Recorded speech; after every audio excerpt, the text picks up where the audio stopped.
The rain was not a cleansing. It was a solvent, dissolving the world into a gray, percussive slurry of sound and sensation that scraped against his raw nerves.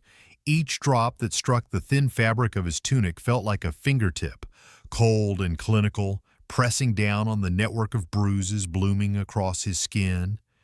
He ran. The motion was a ragged, mechanical rhythm, a desperate pumping of limbs that had forgotten the language of grace. His lungs burned with the unfamiliar effort, the air thick with the scent of pine and wet earth, a sensory onslaught after years of recycled, sterile oxygen. The forest floor was a treacherous thing, a tangle of roots and slick leaves that fought his every step, pulling at his ankles like grasping hands. He was not a creature of this world. He was a specimen, decanted from his sterile vial into an ecosystem that had no place for him. A flicker of white, the sterile, unforgiving white of the laboratory walls, superimposed itself over a birch tree, and he stumbled, a cry catching in his throat like a shard of glass. He fell, his cheek pressed into the cold mud, the shock of it a brutal reminder of his own physicality. He was real. He was bleeding. The thought was a revelation. In the facility, pain was a data point, a controlled variable measured by sensors and logged in a file. Here it was a hot, liquid truth seeping from his knee into the thirsty soil. He was not Subject 734. He was not an asset whose biometrics needed recalibrating. He was a body, broken and shivering in the heart of a storm. He closed his eyes, letting the relentless drumming of the rain become a strange, final lullaby. The scent of ozone and decaying leaves filled his head, a perfume of terrifying freedom. It was better to be consumed by the forest than to be contained by the chrome and glass cage that had been his entire existence. A new scent cut through the chaos. It was clean and sharp, like winter air and something deeper. Something primal that resonated in the hollow space behind his ribs. It was a scent of authority, of absolute presence. He did not need to open his eyes to know that he was no longer alone. The forest had gone quiet around him, the frantic noise of his escape replaced by a profound, listening silence. The rain still fell, but its rhythm seemed to have been altered by the sheer proximity of this new entity. A shadow fell over him, a solid eclipse blocking the bruised twilight of the sky. He forced his eyes open. The figure was immense, a silhouette of power against the weeping gray. Rain slicked back dark hair and traced the hard lines of a jaw that looked as if it had been carved from mountain stone. The eyes that found his were not cruel, but they were devoid of sentiment. They were the eyes of a predator, an apex, assessing him with an unnerving stillness. There was no pity in that gaze, only a calm, unnerving focus. He had been seen. He had been found. A tremor racked his body, a seizure of cold and terror. That had nothing to do with the temperature. He was a loose variable, an error in the system, and this was the consequence. This was the failsafe. The figure knelt, the motion economical and precise. A large hand, calloused and warm, came to rest on his shoulder. The contact was electric, a jolt of shocking, unbearable heat against his drenched, frozen skin. He flinched violently, scrambling backward in the mud, the motion clumsy and pathetic. The hand withdrew without haste. The figure remained kneeling, a bastion of stillness in the storm. "You are injured, Ga," the voice said. It was not a question. The tone was deep, a low baritone that seemed to vibrate in the very air, resonating in his bones. It was a voice accustomed to command, to being obeyed without question. It was the voice of an alpha. Elian knew the designation from the files, the theoretical data he'd been forced to absorb. Alphas were stability. Alphas were control.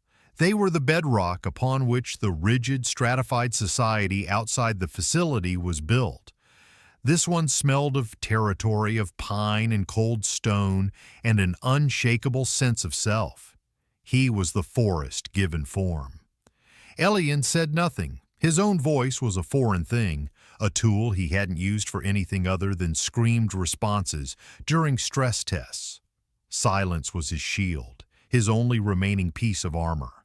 The Alpha's gaze swept over him again, cataloging the bare feet, the flimsy numbered tunic, the raw chafe marks on his wrists where the restraints had been. The assessment was swift, clinical in its own way, yet utterly different from the detached scrutiny of the whitecoats. This was not an analysis of a faulty product. This was the weighing of a life. "They will be looking for you," the Alpha stated, his eyes lifting to scan the dense, darkening woods. "The scent of this place is unnatural, sterilized." He looked back down at Elian, a flicker of something unreadable in his dark eyes. "The scent of you is broken." Broken. The word was a perfect, terrible diagnosis. They had tried to erase it, to scrub his very biology clean with suppressants and chemical washes until he was a blank slate, a nullity. They had almost succeeded. He was a ghost of a person, an echo of a designation he barely understood. Omega, a whisper in his own genetic code. The Alpha rose to his full, imposing height. For a moment, Elian thought he would be left there, a piece of debris for the storm to claim. It would have been a mercy. Instead, the Alpha spoke again, his voice cutting through the sound of the rain with absolute finality. "The storm is worsening. You will not survive the night." He did not offer a choice. He did not ask for permission. He bent, and with an ease that was terrifying, he scooped Elian from the mud. The world tilted, a dizzying swirl of gray sky and green canopy. Elian was lifted, his head lolling against a chest that was as solid and unyielding as granite. The heat of him was a furnace, a stark contrast to the deathly chill that had settled deep in Elian's bones. He was too weak to struggle, his body a dead weight in the Alpha's arms. A choked sound escaped his lips, a protest born of pure instinctual terror.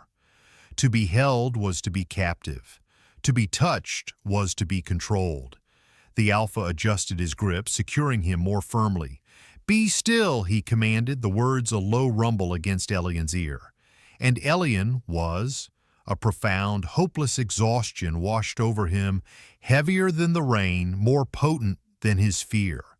He had run until he could run no more. He had fought until his body had given out. And now he had been found. As the Alpha began to move through the forest, his step sure and silent even on the treacherous ground, Elian turned his face into the rough fabric of the man's jacket. He was being carried away from one cage, and he was certain toward another. The scent of the Alpha was overwhelming. Pine, winter, and undisputed authority. It was the scent of the end of his escape. He did not know it was also the scent of the beginning of everything else. The transition from the wild, chaotic dark of the forest to the interior of the den was a sensory shock. Elian, cradled against the Alpha's chest, registered it not as a series of distinct events, but as a cascade of impressions. The rain-lashed fury of the outdoors was abruptly silenced, replaced by a low, resonant hum of life. A heavy wooden door closed with a solid, definitive thud, a sound that sealed him in, severing his connection to the storm that had been his only companion.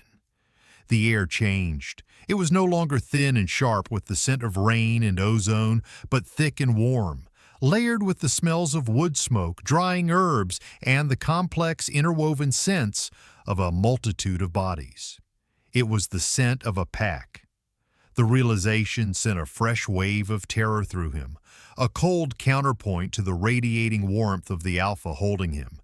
He was an anomaly, a foreign body introduced into a closed, living system. His presence here was a contamination. The Alpha did not stop in the main living space, a vast fire-lit cavern of wood and stone where shadows danced and low conversations momentarily ceased as he passed. Elian kept his face hidden, his eyes screwed shut against the weight of unseen stares. He could feel them, dozens of them, a collective curiosity and suspicion that pricked at his skin. He was a piece of debris the Alpha had dragged in from the storm, and they were all waiting to see what he was, what threat he posed. Their journey ended in a smaller, more private chamber, away from the communal heart of the dwelling. Here the air was cleaner, dominated by the singular, powerful scent of the Alpha himself. Pine and stone. It was a scent that spoke of solitude and command. He was gently, carefully lowered onto a soft surface, a bed of furs that was warmer and more yielding than anything he had ever known. The sensation was so alien it was almost painful.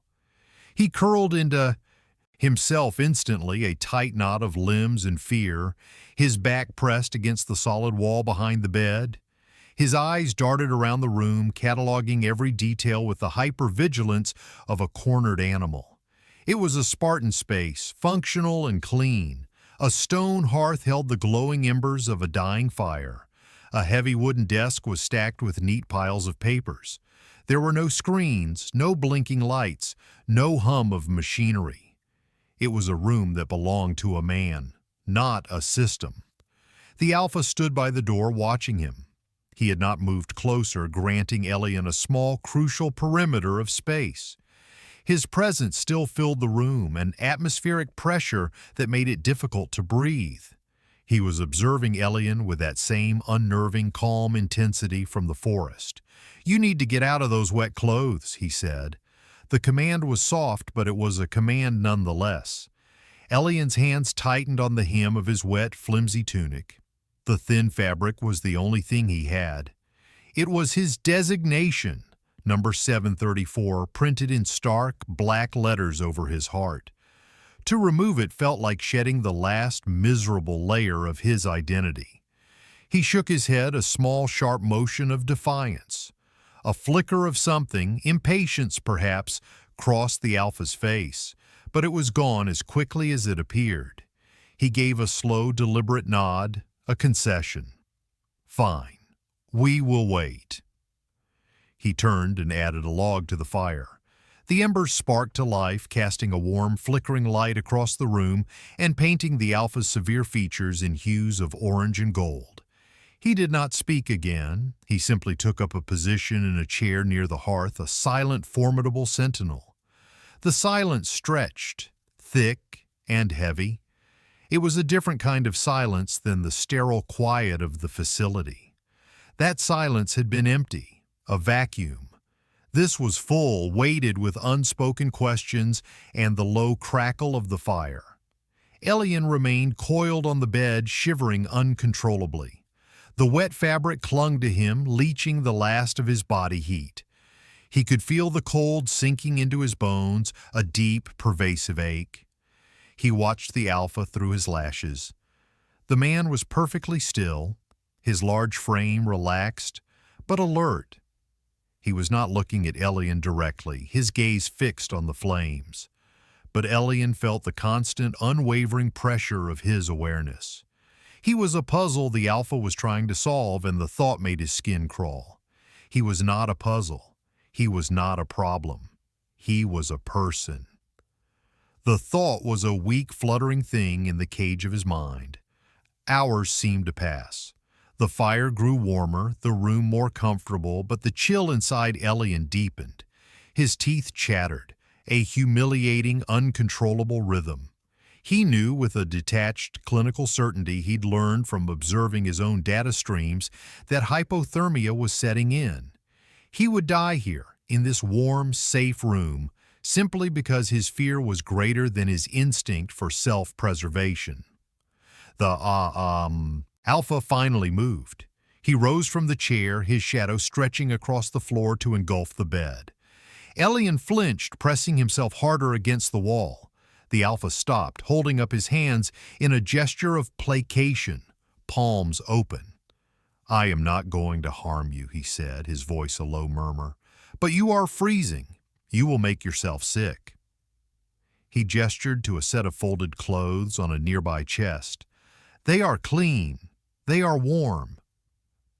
Elian's gaze followed the gesture, but he did not move. His body was locked in a state of rigid terror. To accept the clothes was to accept this new captivity. It was to surrender. The Alpha let out a soft sigh, a sound of profound patience that was more unsettling than anger would have been. He approached the bed slowly, as one would approach a terrified animal. He did not reach for Elian. Instead, he picked up a thick, heavy fur from the foot of the bed and unfolded it. With a slow, deliberate motion, he draped it over Elian's trembling form. The weight was a shock, a sudden, grounding pressure that seemed to still the frantic trembling in his limbs. The warmth was immediate, seeping through the damp tunic, a profound comfort that was so unexpected it felt like a betrayal. His body, starved of warmth and kindness, responded before his mind could veto it. A low, shuddering sigh escaped him. He instinctively burrowed deeper into the fur, the animal part of him seeking solace. The Alpha's scent was embedded in the fur, pine and stone and winter air. It should have been terrifying, but cocooned in the warmth, it felt protective, a shield. He did not remove the wet clothes, but he had accepted the offering. It was a compromise, a crack in the armor of his fear. The Alpha watched him for a long moment, his expression unreadable in the flickering firelight. Then he gave another small, sharp nod and retreated to his chair, resuming his silent vigil. Elian lay under the heavy fur, the warmth a seductive poison. He was trapped, a prisoner of this quiet, powerful man. But for the first time in as long as he could remember, he was not cold. He was not a number on a chart. He was a shivering boy in an Alpha's bed, wrapped in an Alpha's scent. And the terrifying, treacherous feeling that bloomed in his chest was a fragile, unfamiliar thing. It felt a little like hope. Sleep was not a refuge. It was a gateway, a dark corridor, back to the place of chrome and antiseptic light. The warmth of the furs, the scent of pine and safety, all dissolved into the cold, clinical hum of the facility. He was on the table again, the metal biting into his bare skin. The lights overhead were a flat, merciless white, erasing all shadows, leaving no place to hide. Dr. Aris stood over him, his face a bland mask of professional curiosity. His scent was a sterile void, a chemical nothingness that was more offensive than any foul odor. "Subject 734, Aris said, his voice as smooth and cold as the steel instruments on the tray. Beside him, "Your scent markers are showing anomalous fluctuations. We need to recalibrate the suppressants." A needle, thin and silver, glinted in the light. Elian's body remembered the sting before it happened, the cold fire that would flood his veins, scouring him from the inside out, burning away the faint ghost scent of jasmine and rain that was his own. It was the only part of him they hadn't yet managed to fully excise. "No," he heard himself whisper, the word a dry rasp in his throat. It was a useless protest. His dissent was merely another data point for them to record. Defiance Index, 4.7%. Acceptable parameters. The needle descended.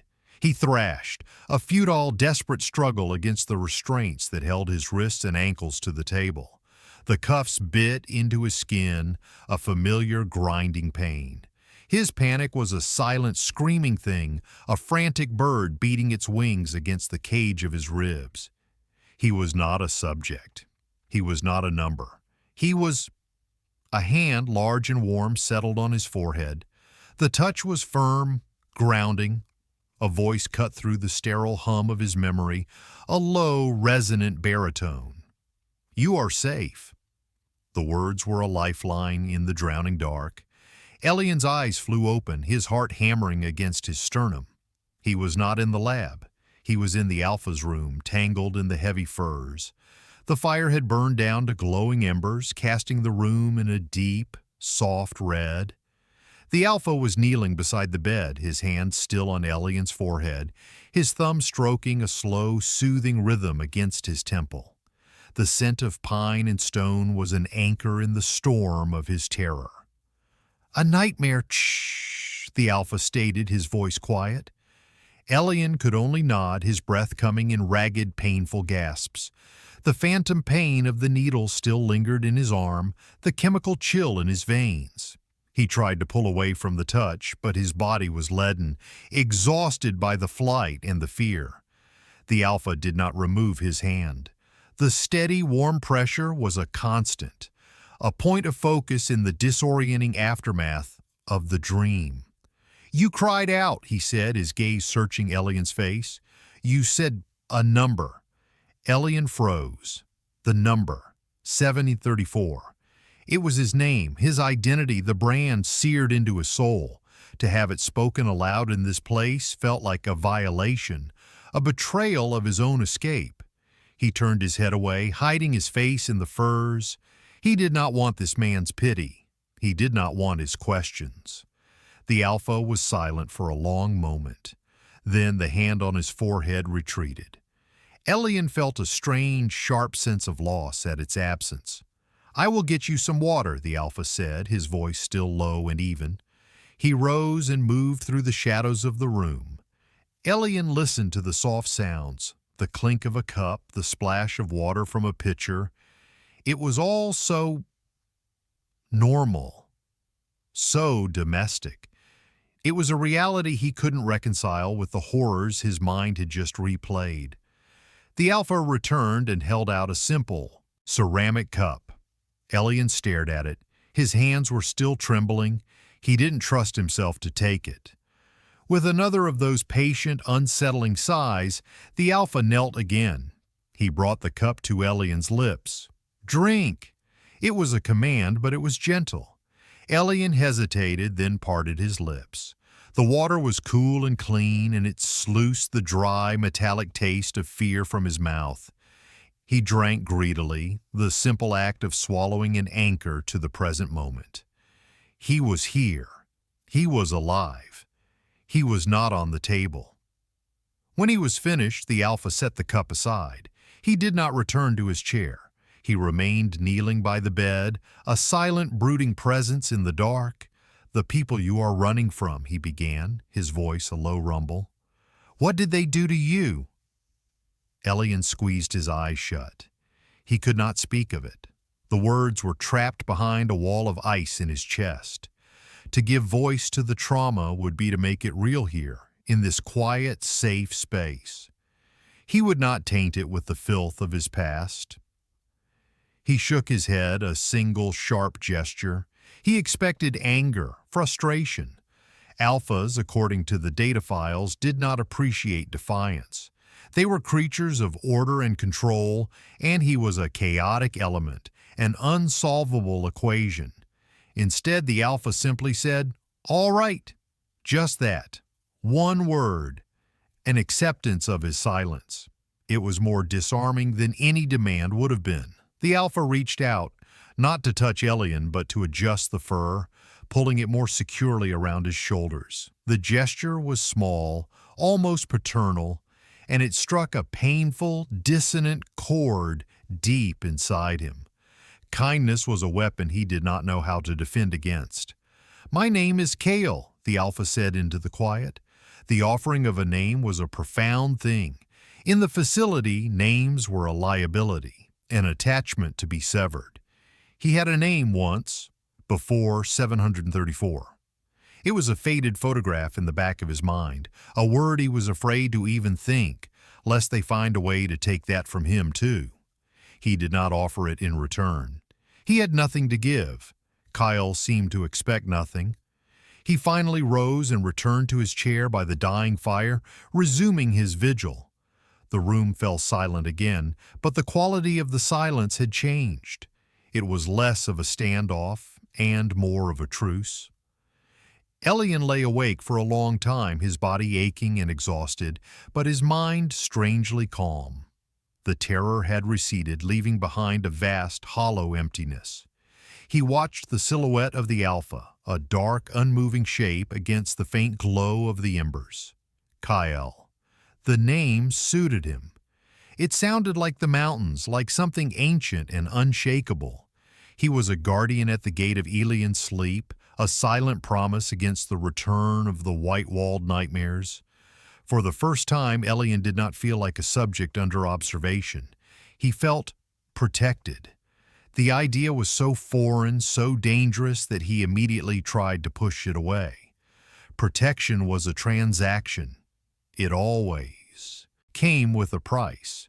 He did not know what price this alpha would demand, but he knew with a certainty that chilled him to the bone that he would eventually have to pay it. And he had nothing left to sell. The morning arrived, not with an alarm or the sudden flood of artificial light, but with a slow, gentle infiltration of gray through a high window. It was a soft, diffuse light filtered through the canopy of the forest and the lingering mist of the storm. Elian woke gradually, pulled from a shallow, dreamless sleep by the unfamiliar sounds of a dwelling coming to life. The muffled sounds of movement from beyond the door, the distant clatter of what might have been cookware, the low murmur of voices. It was the sound of a community, a pack. It was the sound of everything he was not. He was still cocooned in the furs, the heavy warmth, a comforting prison. The alpha, Kale, was gone.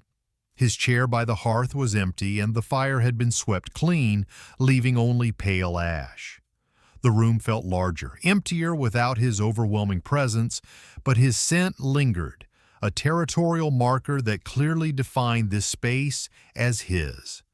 A wave of anxiety washed over Elian. Had he been left alone? Was this a test? He sat up, the furs pooling around his waist. His clothes were still damp and cold against his skin, a grim reminder of his ordeal. His body ached, a deep, comprehensive soreness in every muscle, and his knee throbbed with a dull, persistent pain. He was a collection of injuries, a fragile system on the verge of collapse. The door opened without a sound. Elian flinched, scrambling back against the wall, his heart leaping into his throat. It was not Kale. It was another man, leaner and slighter than the alpha, but with a similar air of quiet confidence. His hair was the color of sand, and his eyes, a pale, intelligent gray, took in Elian's panicked state with a calm, unreadable expression. He carried a wooden tray. This man's scent was different. It was sharper, cleaner, like autumn leaves and dry earth. A beta, Elian's mind supplied from the data files. A second in command, the pack's anchor. The man stopped a few feet from the bed, placing the tray on the wooden chest. He did not try to approach further. "Kale asked me to bring you this," he said. His voice was even, professional. It reminded Elian uncomfortably of the medics at the facility.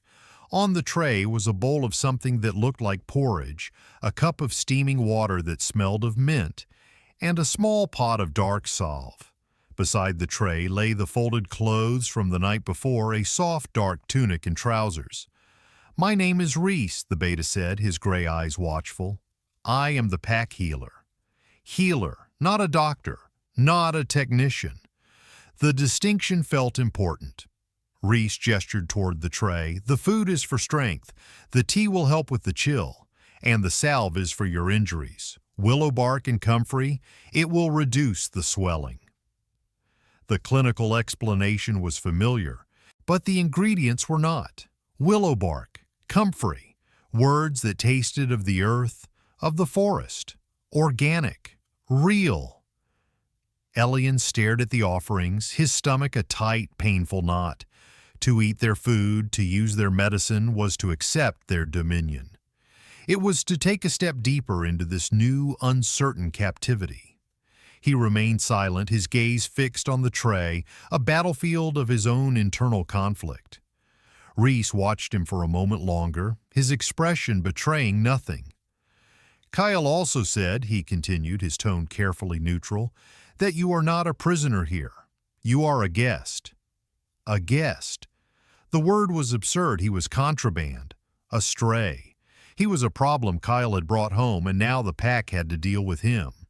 "He can be intimidating," Reese admitted, a faint, almost imperceptible softening in his voice. "His silence is heavier than most people's words, but he does not break his promises. If he says you are safe, then you are safe. Safe? The word had lost all meaning to him.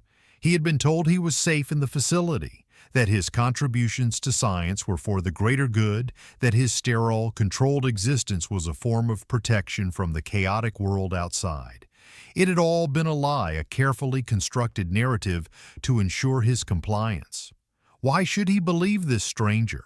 He lifted his gaze to meet Reese's. He let the beta see the raw, untamed fear in his eyes, the deep, abiding distrust that had been etched into his very soul. He would not be placated by gentle tones and offerings of food.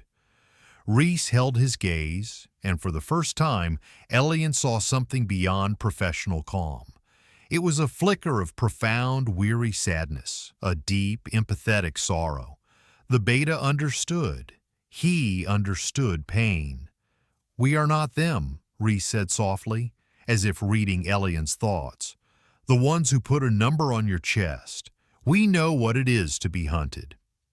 He gave a small, almost imperceptible nod, then turned and left the room, closing the door softly behind him, leaving Elian alone with the tray and the echo of his words. Elian stared at the door for a long time. "We are not them." It was a simple statement, but it resonated with a truth he could feel, even if he couldn't trust it. The sense of this place, the textures, the sounds, they were all organic, living. They were the antithesis of the sterile, synthetic world that had birthed him. Slowly, hesitantly, he unfolded his legs. Every movement sent a sharp protest through his body. He crawled across the furs, his eyes never leaving the door, as if expecting someone to burst in and punish him for the transgression. He reached the edge of the bed and picked up the small pot of salve. He unscrewed the lid. The scent was green and earthy, a little bitter. It smelled alive. He looked down at his knee. It was swollen and purple, the skin broken and raw. With a trembling finger, he scooped out a small amount of the dark green paste. It was cool to the touch. He applied it to the wound. The oddest relief was almost instant, a cool, tingling sensation that seemed to seep deep into the ache, soothing the angry heat of the inflammation. It was not a synthetic analgesic that numbed the nerve endings. It was a comfort. He ate the porridge next, forcing himself to take slow, deliberate spoonfuls. It was warm and nutty, with a sweetness he identified as honey. It was real food, not the nutrient paste he was used to, and it settled in his stomach like a warm stone, chasing away some of the gnawing emptiness. He drank the tea. He changed into the clean, dry clothes, the soft fabric a balm against his irritated skin. He did not feel like a guest. He did not feel safe. But as he sat on the edge of the bed, clothed and fed and tended to, a tiny, fragile thought took root in the barren soil of his mind. Perhaps, just perhaps, he was not in a new cage. Perhaps he had stumbled into a sanctuary. The thought was so terrifying, so full of the potential for future pain and disappointment, that he immediately crushed it. Hope was a vulnerability he could not afford.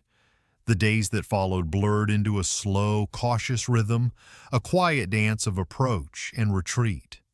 Cole did not force him from the room. He allowed Elian to keep the space as his sanctuary, his den. He would come and go, his presence a silent, grounding force. He never demanded conversation. He would simply sit in his chair by the fire, working on the papers from his desk, the scratch of his pen on the page a soft, rhythmic counterpoint to the crackle of the flames. Sometimes he would speak, not to Elian, but simply into the space between them. He would talk about the pack, about the coming winter, about a dispute over hunting territories. The words were a low, steady murmur, a stream of information that asked for nothing in return.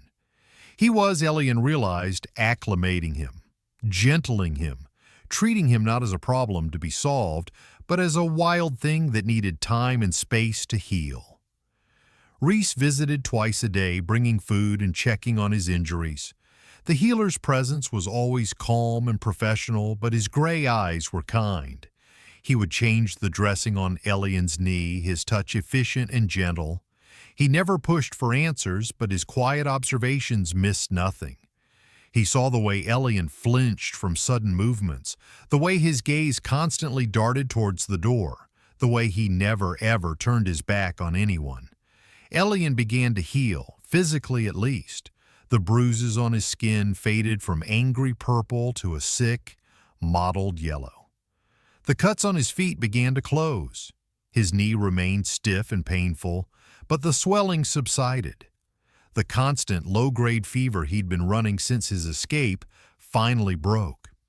His body, free from the constant influx of suppressants and experimental drugs, was slowly, painfully, remembering how to be a body. It was his mind that remained a battlefield. The nightmares still came, snatching him back to the sterile, white hell of the lab. He would wake up gasping, his heart racing, the scent of antiseptic sharp in his nostrils. On those nights, Cale was always there. He would not speak, would not touch him unless Elian was thrashing. He would simply sit in his chair, a silent, unshakable guardian, his presence a bulwark against the encroaching darkness, until Elian's breathing evened out and he fell back into a restless sleep. One afternoon, Cale entered the room with a book. He sat in his usual chair and began to read aloud. The story was a simple one, a piece of pack lore about the first Alpha and the spirit of the mountain. Kyle's voice was a deep, even cadence, and the words washed over Elian, a soothing balm on his frayed nerves. He found himself listening, not just to the sound, but to the story itself. It was a story of belonging, of community, of a connection to the land that was so profound it was spiritual. It was everything he had never known. He began to observe Cale more closely. He watched the way the Alpha's large hands handled the delicate pages of the book, the way his brow furrowed in concentration as he read the reports on his desk. He saw the tension in his shoulders when he returned from a pack meeting, and the way it eased when he sat by the fire. He was not just an Alpha, a symbol of power. He was a man carrying the weight of his people. He was a leader, not a warden. The distinction was subtle but critical. The room, which had at first felt like a cell, began to feel like a haven. Elian learned its sounds and smells, the way the light shifted throughout the day, the groan of the floorboards under Cale's weight, the scent of drying herbs that Reese sometimes left on the mantel. He found a small, loose stone in the hearth and would worry it with his fingers, the rough texture a grounding sensation. It was his, this small piece of the room, a secret possession. One evening, as the light outside was fading to a deep bruised purple, Cale looked up from his papers. "Your scent is changing," he said. The statement was direct, matter-of-fact. Elian froze, the stone clutched tight in his hand. He had noticed it himself. As the chemical suppressant slowly leached from his system, a faint ghost of a fragrance was returning to him. It was delicate, almost imperceptible. Jasmine, he thought, and something else. Something like petrichor, the smell of the earth after rain. It was his. It was the one part of his biology they had never been able to fully erase. He had always thought of it as a flaw, a dangerous anomaly that marked him for further treatment. Cale was watching him, his dark eyes intense. "It is Omega," he said, the word spoken softly, as if it were a fragile, precious thing. The clinical designation spoken in this room by this man sounded entirely different. It was not a label of weakness or a classification for a breeding program as the facility's files had described it. It was simply a statement of fact, like saying the sky was blue or the fire was hot. Elian looked down at his hands.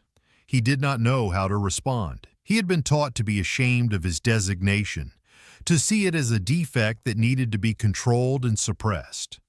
Cale rose from his chair and walked to the high window, looking out at the darkening forest.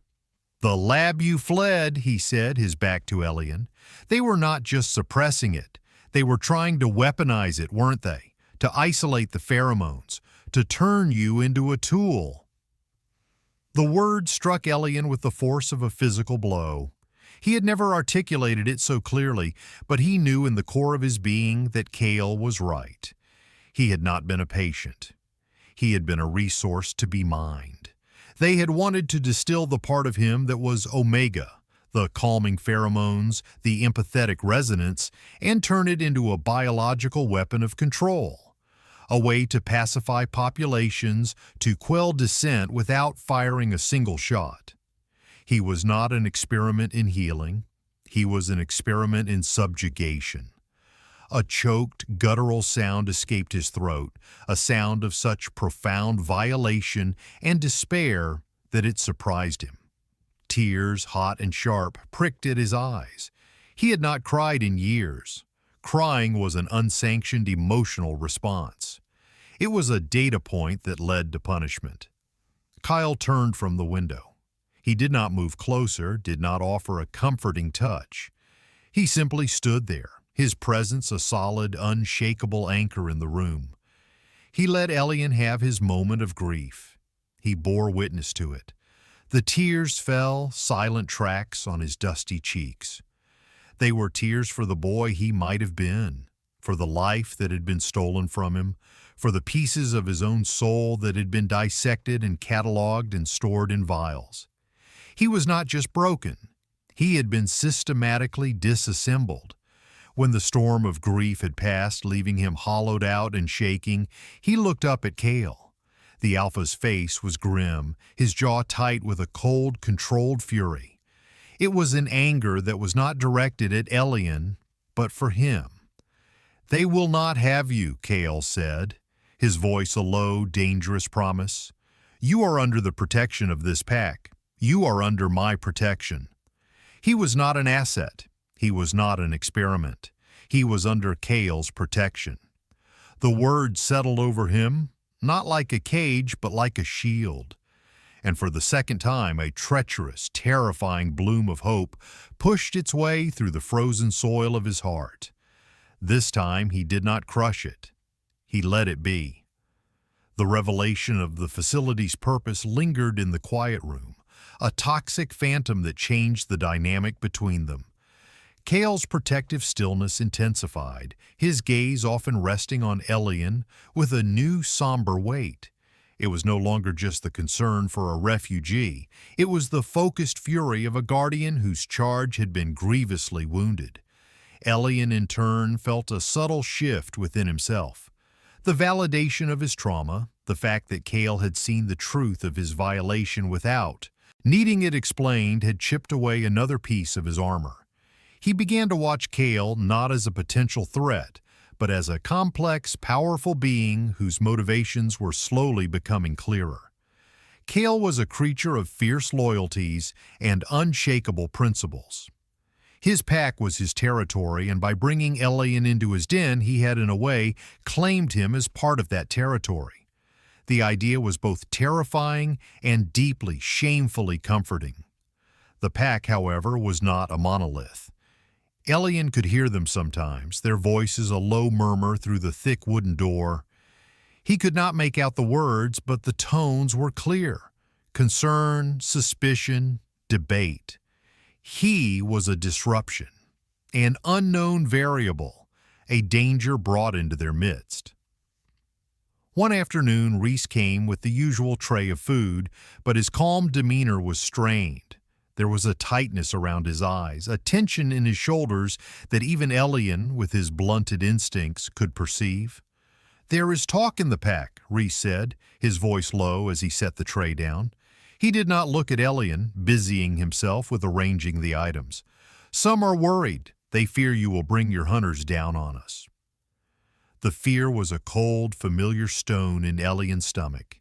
He was a liability, a contagion. He would be the cause of this pack's destruction, the downfall of the only place that had shown him a shred of kindness.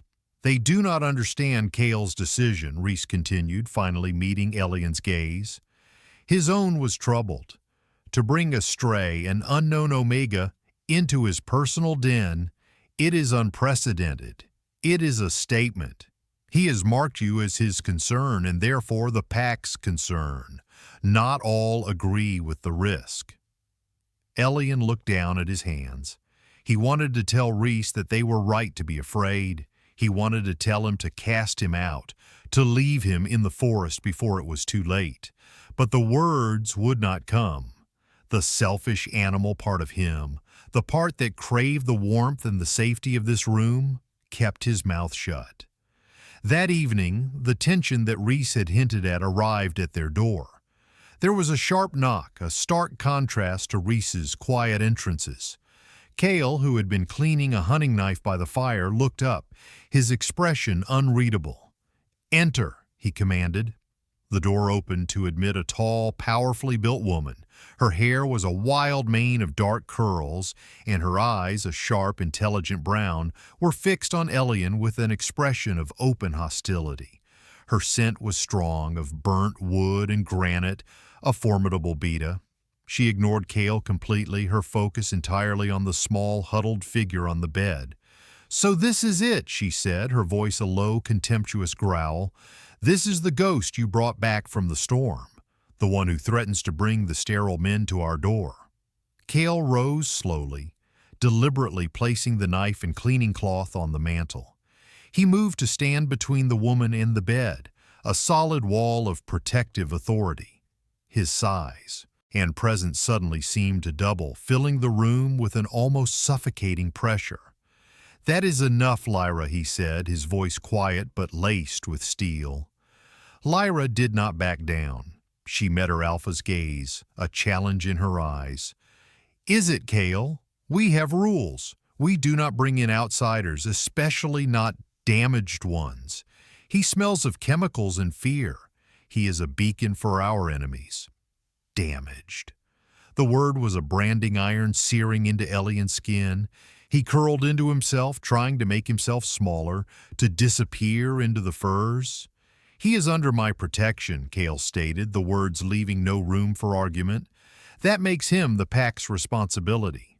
"It makes him your weakness," Lyra shot back, her voice dropping to a hiss. "You found him, and your instinct took over. You are letting sentiment cloud your judgment.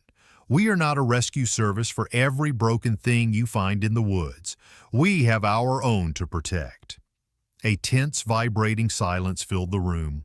The clash of wills between the alpha and his beta was a palpable force. Elian felt it in his bones, a terrifying schism in the foundation of the very pack that was sheltering him. He was the cause. He was the fault line. Kyle took a step closer to Lyra, his shadow falling over her. He did not raise his voice. He did not need to. The sheer, controlled power radiating from him was more intimidating than any shout. "My judgment is sound," he said, his voice a low, deadly rumble. "He is not a thing. He is an Omega who has been tortured by the very people we have sworn to resist. He is one of us, whether he was born in this valley or not. You will treat him with the respect due to anyone under the protection of this roof. Am I understood?" Lyra's jaw tightened. Her defiant posture wavered for the first time, the force of her alpha's command washing over her. She held his gaze for a long, tense moment, then gave a sharp, resentful nod. "Understood," she clipped out, "but if his people come, the blood they spill will be on your hands." She turned on her heel and stormed out of the room, slamming the door behind her.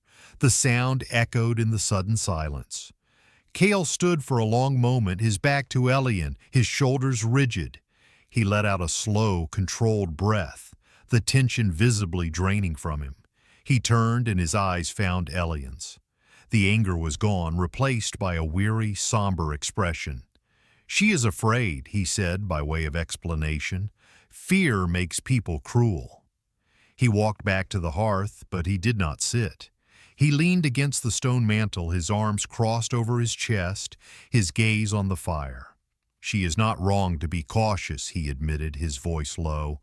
"I have brought a great risk to us, but I would do it again." Elian stared at him, at the profile of his strong, severe face illuminated by the firelight. He had defended him. He had faced down his own second-in-command for him, for a damaged, broken thing who could offer him nothing in return. A question, fragile and hesitant, rose in Elian's throat.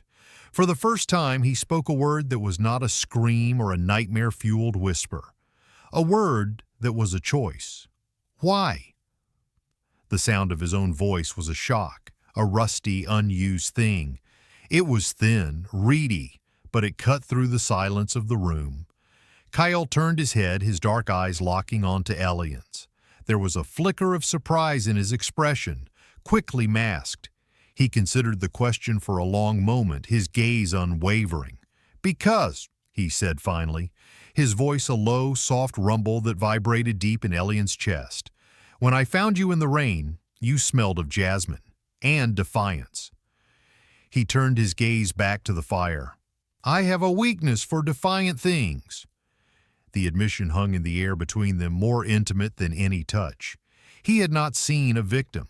He had not seen a broken specimen.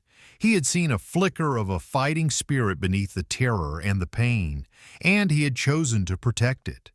A strange, unfamiliar warmth spread through Elian's chest, a warmth that had nothing to do with the fire. It was the first tentative spark of something he could not name. It felt like loyalty. It felt like belonging. The confrontation with Lyra and Cale's subsequent defense became a turning point. The invisible walls of Elian's self-imposed prison began to feel less absolute. The Alpha's quiet admission had planted a seed of worth in him, a radical idea that his defiance was not a flaw to be corrected but a quality to be valued. He started to venture out of the bed when Cale was in the room, his movements still hesitant and cautious. He would sit on the floor by the hearth, drawn to the warmth, keeping a safe distance but no longer cowering. He found a strange comfort in the shared silence, in the simple domesticity of existing in the same space with another person without expectation or demand. Cale, for his part, accepted this new proximity without comment, his calm presence a constant reassurance. He continued to read aloud in the evenings, his deep voice a steady anchor in the quiet. Elian found himself becoming lost in the tales of the Pack's history, of their struggles against the encroaching, sterile cities, of their deep connection to the wild. It was a world away from the cold, logical data streams of the facility, a world built on instinct, loyalty, and a fierce, protective love for their own. One afternoon, Kyle looked up from his work, his gaze falling on the small, smooth stone Elian was turning over and over in his hands. "There are thousands more like that in the riverbed," he said, his voice casual. "The water makes them smooth." Elian looked at the stone, then back at Kyle. It was an invitation, cloaked in a simple statement of fact. The thought of leaving the room, of stepping out into the wider den, sent a spike of anxiety through him. But the thought of the river, of the water, of seeing the world that Cale spoke of was a stronger pull. He gave a small, almost imperceptible nod. Cale's expression did not change, but Elian sensed a quiet satisfaction in him. "Good," he said. "The air will do you good." He rose. "I will walk with you." The journey from Cale's room to the main entrance of the den was a terrifying ordeal. Every shadow seemed to hold a threat, every new scent was an assault on his recovering senses. The pack members they passed fell silent, their eyes following him with a mixture of curiosity and suspicion. He could feel Lyra's hostile gaze on him from across the main cavern, a palpable weight on his shoulders. He kept his eyes on the ground, focusing on the steady, solid presence of Cale walking beside him. The Alpha did not slow his pace or offer a comforting word. He simply walked, his presence a silent declaration that Elian was with him and was therefore untouchable. The moment they stepped outside, the world exploded into life. The air was crisp and cold, smelling of damp earth and pine. The sky was a vast, aching blue, a stark contrast to the low ceilings he was used to. The sheer scale of it was dizzying. The Pack's den was built into the side of a mountain, overlooking a valley carved by a swift-moving river. The sound of the rushing water was a constant, powerful roar. It was beautiful, and it was terrifying. Elian froze at the entrance, overwhelmed by the sensory input. It was too much, too bright, too loud. Kyle stopped beside him, his patience a tangible thing. "Just breathe," he said softly. "Your senses are waking up. It will take time." Elian forced himself to take a breath, then another. He focused on a single point, a patch of bright green moss growing on a nearby rock. He anchored himself to it, letting the rest of the world slowly come into focus around it. Kyle led him down a well-worn path towards the river. His own connection to this place was evident in every step.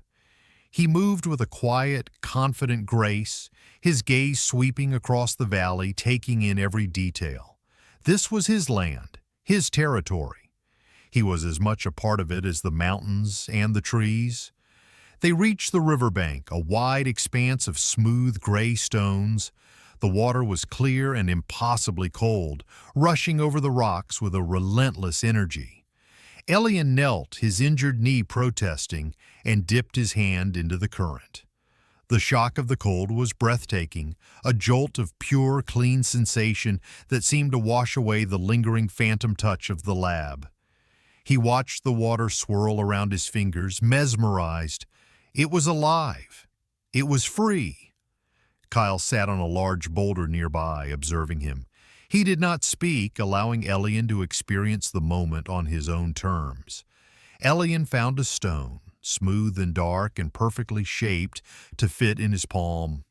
He held it up. It was cool and solid, a piece of this wild, untamed world. He looked at Kale, a silent question in his eyes. Kale gave a small, slow smile. It was the first time Elian had seen him smile, and it transformed his severe face, softening the hard lines around his eyes and mouth. "Keep it," he said. The moment was broken by a new scent on the wind. It was faint but sharp and unpleasant. Chemical, artificial. Elian smelled it first, his newly reawakened senses screaming a warning. He stiffened, his head snapping up, his eyes scanning the tree line at the edge of the valley. Kale was on his feet in an instant, the smile gone, his body tense and alert. He had scented it too. His hand went to the knife at his belt. "What is it?" he asked, his voice a low growl. "Sterile," Elian whispered, the word tasting like poison. "Like the lab. Like them." Kale's eyes narrowed, his gaze following Elian's. For a long moment there was nothing but the sound of the river and the wind in the pines. Then a flicker of movement in the distance, a glint of something metallic reflecting the sun. It was a patrol. Small, just two figures, dressed in the sterile white tactical gear of the facility's security forces. They were moving slowly, methodically, sweeping the area with sensor devices. They were hunting. They were hunting for him. Panic, cold, and absolute seized Elian. He scrambled to his feet, a choked sound of terror escaping his lips. He had to run. He had to hide. He had brought the monsters to this sanctuary. He had led them here. Kale's hand shot out, his fingers closing around Elian's arm. His grip was like iron, holding him in place. "Do not run," he commanded, his voice a low, urgent whisper. "They have not seen us. We are downwind." He pulled Elian behind the large boulder, shielding them from view. Elian's body was shaking uncontrollably, his breath coming in short, sharp gasps. The scent of the hunters was growing stronger, a foul, unnatural taint in the clean mountain air. He could feel Kale's tension, a low, dangerous hum of controlled violence. The Alpha was a predator, and his territory had been invaded. "They are just scouts," Kyle murmured, his eyes still fixed on the distant figures. "They are testing the borders, looking for a trace." He looked down at Elian, his expression grim. They found one. The realization was a gut punch. His scent, his re-emerging broken scent, was the breadcrumb trail that had led them here. He was the beacon Lyra had feared. He was the weakness. "We need to go," Cale said, his voice flat and hard. He kept his grip on Elian's arm, pulling him back towards the path to the den, keeping low, using the rocks and trees for cover. The short walk back felt like an eternity. Every snap of a twig, every rustle of leaves sounded like approaching footsteps. The beauty of the valley had vanished, replaced by a sense of imminent, creeping danger. Elian had brought the sterile white world into this vibrant, living one. The contamination had begun, and he was the source. The return to the den was a silent, grim affair. The news of the scouts spread through the pack like wildfire, a current of unease and fear that was almost a scent in itself. Cale did not release Elian's arm until they were back within the solid stone walls of his room. The door closed, shutting out the worried eyes and hushed whispers of the pack, but the tension remained, a thick, suffocating presence in the small space. Elian sank onto the furs of the bed, his body trembling with the aftermath of the terror. He wrapped his arms around himself, a futile attempt to hold his fracturing composure together. He had been a fool to hope, a fool to feel safe. The facility had a long reach, and it would never let its property go. Cale paced the room like a caged wolf, his movements tight with coiled energy. The calm, patient Alpha was gone, replaced by a dangerous, formidable leader facing a threat to his home. He was not angry at Elian. His fury was a cold, sharp thing directed outward at the sterile invaders who dared to cross his borders. "They were using scent analyzers," Kyle said, thinking aloud, his voice a low growl. "Standard retrieval tech. They have your profile. They know what they're looking for." He stopped pacing and looked at Elian, his eyes dark with a grim intensity. "They will be back, with more men. They will not give up on a valuable asset." Asset? The word made Elian's stomach clench. He was not a person to them. He was a thing, an investment to be recovered. "I should go," Elian whispered, the words tearing from his throat. "Before they come back, I can draw them away." It was the right thing to do, the only thing to do. He could not be the reason this pack, this man, came to harm. Kyle crossed the room in 2 long strides and stood before him, his shadow falling over the bed. He looked down at Elian, his expression unyielding. "No," he said, the single word an absolute, unbreakable command. "You are not a sacrifice to be offered up. You are not bait." "But they want me," Elian insisted, his voice cracking. "If I'm gone, they will leave you alone. Lyra was right." "Lyra was afraid," Cale cut him off, his voice sharp. "And fear is not a strategy. They have already found this valley. They know we are here. Giving you to them would not guarantee our safety. It would only show them that we can be broken, that our resolve can be bought with the promise of peace. We do not negotiate with monsters." He knelt in front of Elian, forcing Elian to meet his gaze. The proximity was overwhelming, the sheer force of the Alpha's will a palpable thing. "Listen to me," he said, his voice low and urgent. "You are not a liability. You are one of us now. We protect our own. This is not your fight alone anymore. It is ours." Elian stared into his eyes, searching for any hint of deception, of regret. He found none. There was only a fierce, unwavering certainty. Cale truly meant it. He would risk his pack, his home, everything for a broken Omega he had found in the rain. The magnitude of the gesture was staggering. It was a loyalty so profound, so absolute, that Elian had no frame of reference for it. But his world, loyalty was a transaction, a temporary alliance based on mutual benefit. This was something else entirely. This was a bond, a connection. A faint, almost imperceptible scent began to emanate from Kyle, a subtle shift in his usual fragrance of pine and stone. It was a scent of reassurance, of comfort, the pheromones of an alpha calming a distressed member of his pack. It washed over Elian, a warm, soothing wave that quieted the frantic hammering of his heart and eased the trembling in his limbs.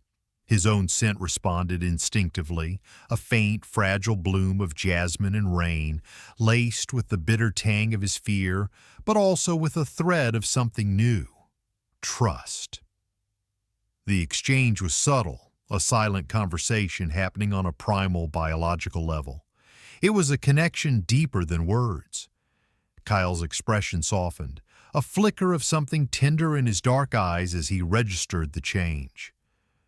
"That," he murmured, his voice rough with an emotion Elian couldn't name, "that is the scent they want to bottle, the scent they want to turn into a weapon." He reached out, his hand hovering for a moment before his fingers gently, tentatively brushed a stray lock of hair from Elian's forehead.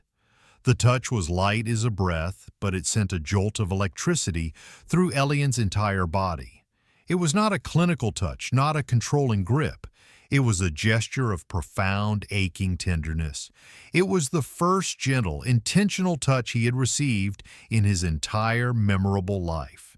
In that moment, something inside Elian broke, not the way the facility had broken him, by chipping away at his humanity. This was a different kind of breaking. It was the shattering of the thick wall of ice that had encased his heart for years. A single hot tear traced a path down his cheek. He did not pull away from the touch. He leaned into it, a small, almost imperceptible movement, a silent surrender. He was so tired of fighting alone. Cale's thumb brushed away the tear, his touch surprisingly gentle for such a large, powerful man. He held Elian's gaze, and in the depths of his eyes, Elian saw not just the protector, not just the alpha, but the man. He saw Cale's own history of struggle, his own quiet burdens. He saw a solitude that mirrored his own. "We will face them together," Cale said, his voice a quiet vow. It was not a promise of victory. It was a promise of solidarity. And for Elian, who had only ever known isolation, it was everything. The fear was still there, a cold knot in his gut. But for the first time, it was not the only thing he felt. Beside it, small and fragile, but fiercely, stubbornly alive, was a flicker of courage. He was not Subject 734. He was not a broken thing. He was Elian, and he was not alone. The days that followed were taught with a new, shared purpose. The den transformed from a quiet sanctuary into a fortress preparing for a siege. The pack, galvanized by the direct threat and Kyle's unwavering resolve, moved with a quiet, efficient determination. Scouts were posted along the valley ridges, their keen senses a far more effective early warning system than any technology. The den's entrances were reinforced. Caches of supplies and weapons were checked and rechecked. Lyra, her earlier hostility replaced by a grim pragmatism, became a whirlwind of activity, her sharp commands cutting through the low hum of preparation. Her gaze still held a measure of resentment when it fell on Elian, but it was now tempered with the grudging acceptance of a soldier acknowledging a new reality. Elian was no longer a guest, a patient hidden away in the Alpha's room. Kyle began to include him, to draw him out. He would bring Elian with him to the strategy meetings, having him sit quietly in a corner of the main cavern. At first, Elian felt like a specimen under a microscope, acutely aware of the pack's eyes on him, but Kyle's intention soon became clear. He was not putting Elian on display, he was integrating him. He was showing the pack that Elian was not a passive victim, but a part of their defense. During one such meeting, as Lyra was detailing the patrol routes of the facility scouts, she mentioned their reliance on thermal imaging. They can't see into the caves, but they can track heat signatures in the open. We'll have to move under heavy canopy. Elian, who had been silent, felt a jolt of memory. "The signatures can be masked," he said, his voice quiet but clear in the suddenly silent cavern. Every head turned towards him. He shrank back, unaccustomed to being the center of attention. Kyle looked at him, an encouraging glint in his eyes. "How?" he prompted. Elian swallowed, forcing himself to speak. They use a specific infrared spectrum. Their sensors have a filter to screen out most animal heat, but there's a flaw, a mud paste, a thick one made with clay from a riverbed high in metallic sediment. It refracts the signature, scatters it. On their scanners, it looks like a cold spot, like a rock. He had learned this from a data file on counter-surveillance techniques, one he had accessed during a rare, unsupervised moment in the facility's library. It was a useless piece of information for a prisoner. Until now. A slow murmur went through the assembled pack members. Lyra stared at him, her expression a mixture of shock and grudging respect. Reese, standing near the back, gave him a small, approving nod. Call looked at him with an undisguised pride that made Elian's chest feel tight. "Show us," Kyle commanded. And so Elian found himself by the river again, this time surrounded by the pack's fiercest warriors. He showed them the right kind of clay, the right consistency, the way it had to be applied. He was no longer a liability. He was an asset, but this time on his own terms. He was using the knowledge of his prison to build the defenses of his sanctuary. The act was profoundly liberating. As they worked, Kale stayed close. Their shared purpose had forged a new kind of intimacy between them. They would exchange quiet words, a shared glance, a brief touch on the arm. The physical contact no longer sent Elian into a panic. He had begun to associate Kale's touch with safety, with reassurance. One evening, after a long day of preparations, they sat by the fire in Kyle's room, the silence comfortable and deep. The ever-present tension had eased, replaced by a sense of weary readiness. "You were brave today," Kyle said, his voice a low rumble. "To speak up like that." "They needed to know," Elian replied, tracing the pattern of the grain on the wooden floor. "You are more than what was done to you," Kyle said, his gaze intense. "The things you survived, the knowledge you carry, that is your strength. They tried to make you a weapon, and they succeeded. But you are a weapon that has chosen its own side." Elian looked up at him, at the strong lines of his face softened by the firelight. The Alpha saw him. He saw all the broken, ugly pieces, and he called them strength. A powerful, unfamiliar emotion swelled in his chest, a feeling so large it was almost painful. It was a chaotic mix of gratitude, loyalty, and a deep, aching affection. His scent, which had been growing stronger and clearer each day, bloomed in the warm air of the room. The clean notes of jasmine and rain were now underscored by something warmer, richer, a scent of deep, blossoming trust. Kale's breath hitched. He closed his eyes for a moment, as if savoring the fragrance. The air between them grew thick, charged with an unspoken energy. The bond that had been forming between them, the quiet understanding, the shared moments of vulnerability, all coalesced into a single sharp point of awareness. Kyle's scent deepened in response, the clean pine and stone notes becoming richer, darker, laced with a possessive, protective musk that was purely alpha. It was not a scent of domination, but of deep, reverent desire. It was a question, asked on a level more primal than language. Elian's heart hammered against his ribs. He was terrified. He was scarred and damaged, and he did not know the first thing about this kind of connection. But he was not the same person Kyle had found shivering in the rain. He had found his voice. He had found a measure of his own strength. He trusted this man. He trusted him with his life. He could perhaps trust him with this too. Slowly, hesitantly, he closed the distance between them. He sat on the floor before Kale's chair, his knee brushing against the Alpha's leg. He looked up, his gaze open and vulnerable, and he gave his answer. He did not speak. He did not need to. His scent said it all: acceptance, invitation. Kyle reached out, his hand coming to rest on the side of Elian's neck, his thumb stroking the pulse that beat frantically there. The touch was electric, a brand of heat and possession that was both terrifying and exhilarating. "Elian," he rasped, his voice thick with emotion. It was the first time he had used his name, his real name, the one he had whispered to Kale in the dead of night, a secret offering. The sound of it on the Alpha's lips was acclaiming. It was a homecoming. In the quiet of the room, with the threat of battle looming on the horizon, Elian leaned into the Alpha's touch and for the first time in his life felt completely irrevocably found. He was not an asset. He was not an experiment. He was Kale's, and Kale was his. The attack came at dawn, not with a roar but with a whisper.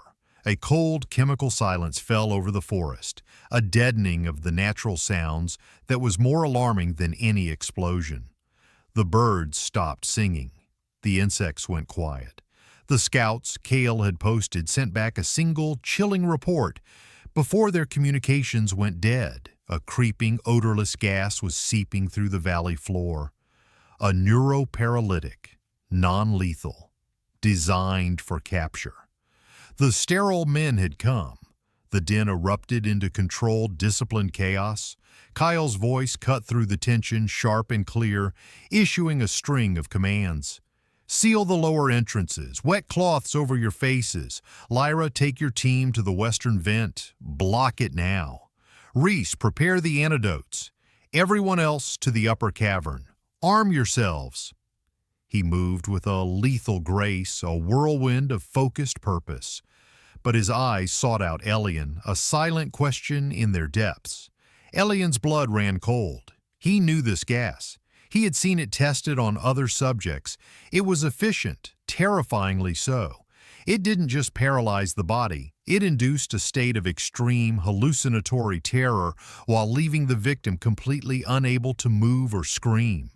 It was a tool of psychological warfare. "It's not just a paralytic," Elian said, his voice tight, pitching it to be heard over the commotion. "It attacks the mind. They will be helpless." He looked at Kale, a desperate idea forming.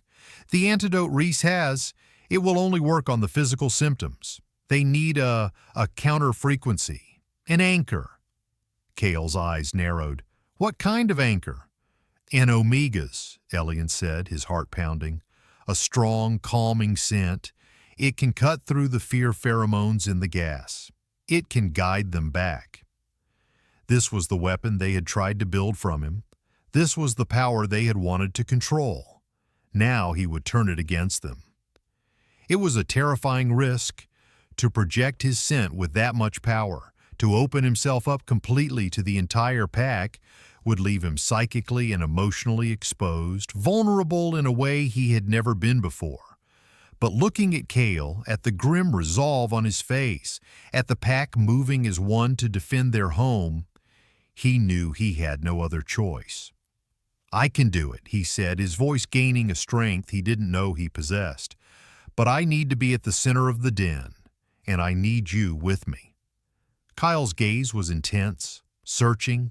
He saw the fear in Elian's eyes, but he also saw the steel beneath it. He gave a single, sharp nod. "Done." He lifted Elian into his arms as easily as he had that first day in the rain. But this time it was not a rescue. It was a partnership. He carried him to the center of the main cavern, placing him on a raised stone platform used for pack gatherings. The pack, armed and ready, formed a protective circle around them as the first faint chemical traces of the gas began to snake in through the cracks in the sealed doors. "They're coming," Lyra's voice crackled over the comms, filled with static. "Dozens of them, full tactical gear." Kyle drew the long hunting knife from his belt and a heavier, broader blade from a sheath on his back. He stood before Elian, a formidable guardian, his body a shield. "Do it," he said, his voice a low rumble. "I am here." Elian closed his eyes. He took a deep breath, pushing past the acrid tang of the gas, reaching deep within himself. He pushed past the years of trauma, the pain, the fear. He reached for the core of his being, the part of him that was jasmine and rain, the part of him that was Omega. He remembered Kale's touch, his quiet voice reading in the dark, the fierce pride in his eyes. He remembered the feeling of belonging, and he let go. A wave of pure concentrated scent flooded the cavern. It was not a passive fragrance, but a living, breathing force. It was the scent of jasmine after a midnight storm, of wet earth and new beginnings, of unwavering, absolute calm. It pushed back against the chemical tide of the gas, a golden, living light against a creeping gray fog. He could feel the minds of the pack, the tendrils of terror that the gas was trying to implant. He met them not with force, but with a profound, empathetic reassurance. You are not alone. You are safe. You are pack. He felt Lyra's rising panic and soothed it with an image of the solid stone walls of the den. He felt a young warrior's terror and countered it with the feeling of Kyle's unshakable strength. Kale, standing before him, felt it most keenly. The scent wrapped around him as tangible presence, sinking into his bones. It was not just calming, it was strengthening. It sharpened his senses, focused his mind, honed his rage into a single lethal point. It was the scent of his mate, and it made him invincible. The main door splintered, then burst inward. The sterile men flooded in, their white armor a stark violation against the warm wood and stone of the den. They carried weapons that fired compressed air canisters of the gas. They moved with a silent, terrifying efficiency. But they were not prepared for what met them. The pack did not fall. They did not scream or seize. They stood their ground, their eyes clear, their movements steady. They met the silent, sterile assault with a furious, primal roar that shook the very foundations of the mountain. Kale was the first to engage, a blur of controlled fury. His blades were extensions of his will, a dancing, lethal storm of steel. He moved through the white-armored figures not with wild rage, but with the cold, calculating precision of an apex predator. He was defending his den, his pack, his mate, and he was without mercy. Elian kept his eyes closed, his entire being focused on the projection of his scent, on holding the line against the encroaching psychic terror. He could feel every blow Kyle landed, every grunt of pain from his pack, every sterile mind of the invaders. He was the heart of the battle, the anchor that allowed them to fight. A stray shot, a gas canister arced through the air, sailing over Kale's head. It was aimed directly at him. He sensed it a split second before it would have hit, a cold spike of impending violation. Before he could even flinch, a dark shape intercepted it. Lyra. She had thrown herself in front of him, taking the full impact of the canister on her shoulder. She grunted in pain, but did not fall, her eyes blazing with a fierce, protective fire. She looked at Elian, a silent, profound acknowledgement passing between them. He was one of them. He was Pack. Elian poured more strength into his projection, blanketing her in a wave of gratitude and reassurance. The battle raged, a chaotic symphony of primal fury against sterile technology. The pack fought with the desperation of a people defending their soul. And slowly, impossibly, they began to push the invaders back. They were not just fighting for territory. They were fighting for their way of life, for their freedom, for the broken, defiant boy who had shown them a new kind of strength. Elian felt the tide turn, felt the sterile minds of the invaders shift from cold confidence to confusion, then to outright fear. They had expected helpless victims. They had found a pack, united and unbreakable, anchored by a power they had tried and failed to control. The retreat was as swift and efficient as the attack.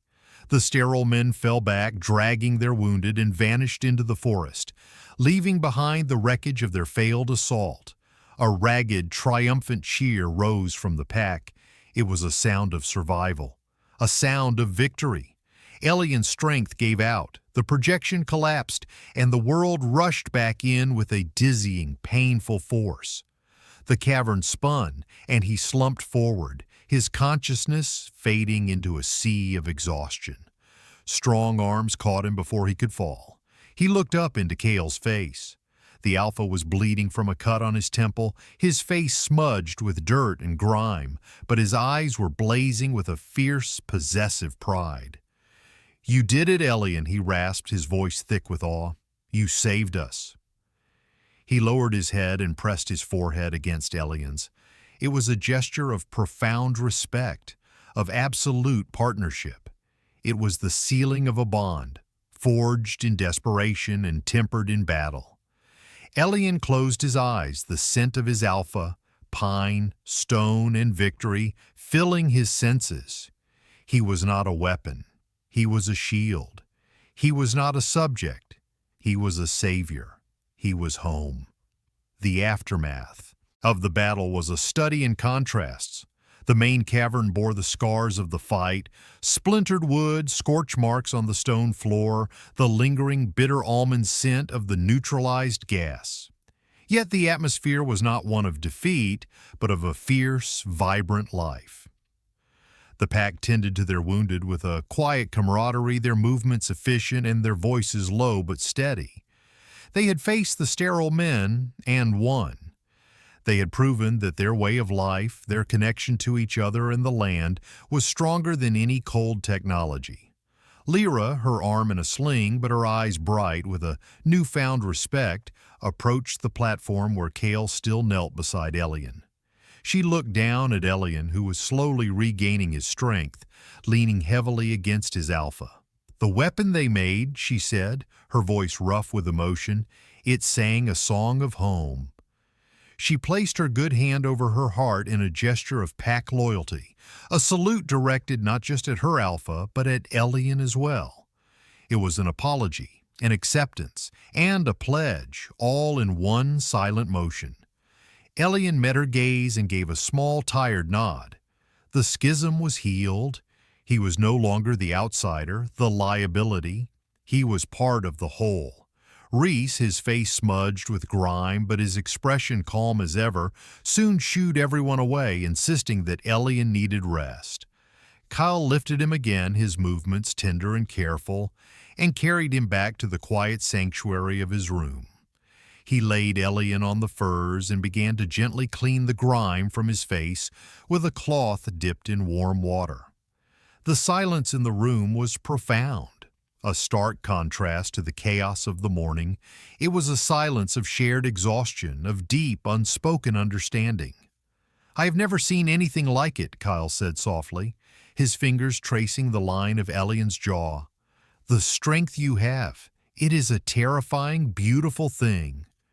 "It was your strength that gave me the courage to use it," Elian whispered, his voice hoarse. He was still weak, his energy reserves completely depleted, but his mind was clear. The terror that had been his constant companion for years was gone, replaced by a deep, quiet calm. He had faced his creators, his tormentors, and he had won. He had turned their weapon back on them. He was free. Kyle finished cleaning his face and then simply held the cloth, his gaze distant, thoughtful. "They will be back," he said, the words a heavy stone in the quiet room. This was a retrieval mission. It failed.